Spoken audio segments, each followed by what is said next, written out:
कांद्याचं उत्पादन खर्च निघत नसल्याने कांद्याला हमी भाव द्या अशी मागणी जी तर ती शेतकऱ्यांची होत होती आणि हमी भावाने जे तर ते राज्याचे मुख्यमंत्री देवेंद्र फडणवीस यांनी 12 रुपये 35 पैसे दराने कांदा खरेदीची घोषणा सातारा या ठिकाणी केली आणि 15 मे पासून जे तर ते नाफेड एनसीसीएफ मार्फत कांदा खरेदी जी तर ती सुरू झाली।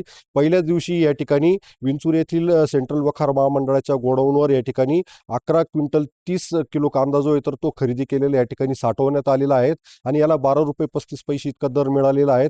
मात्र दर एकदम कमी असल्या कारणाने या ठिकाणी शेतकरी जो आहे तर तो कांदा विक्रीसाठी अनुत्सुक होता।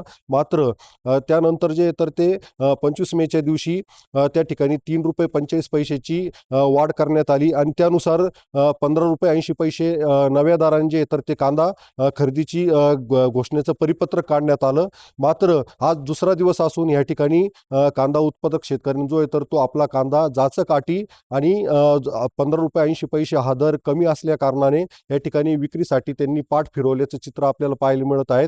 जर दुसरीकडे बघितलं तर कांद्याची अग्रसर बाजारपेठ म्हणून ओळखल्या जाणाऱ्या लासलगाव कृषी उत्पन्न बाजार समितीमध्ये त्या ठिकाणी 18 रुपये 25 पैसे ह्या एक नंबर ए ग्रेडच्या कांद्याला दर मिळत आहेत आणि त्या ठिकाणी 24 तासाच्या आत जे तर ते विक्री झालेला जो कांदा आहे तर त्याला त्या ठिकाणी दर मिळतो, मात्र रक्कम मिळते। मात्र या ठिकाणी जर बघितलं तर विक्री झाल्यानंतर कांद्याला जे तर ते साधारण 15 ते 30 दिवसानंतर या ठिकाणी त्याची रक्कम मिळते। मात्र जाचकाठी आणि याच्यामुळे कुठंतरी कांदा उत्पादक शेतकरी जो आहे तर तो शासकीय कांदा खरेदीकडे या ठिकाणी पाठ फिरवतानाचं चित्र जे तर आज दुसऱ्या दिवशी सुद्धा नाशिक जिल्ह्यातील 18 खरेदी केंद्रांवर पाहायला मिळत आहेत। 15 मेच्या दिवसापासून ही खरेदी सुरू झाली, त्यानंतर जर बघितलं तर फक्त ह्या 18 खरेदी केंद्रांवर साधारण 44 टन कांदा जो आहे तर तो खरेदी केल्याची माहिती समोर येत आहे।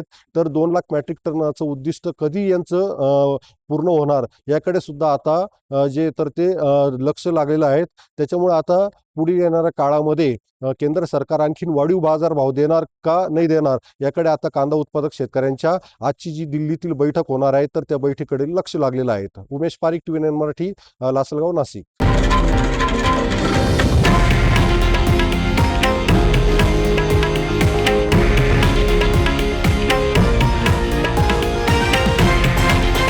हे आहे देशातील नंबर 1 न्यूज नेटवर्क आणि आपण पाहत आहात TV9 मराठी, एकमेव।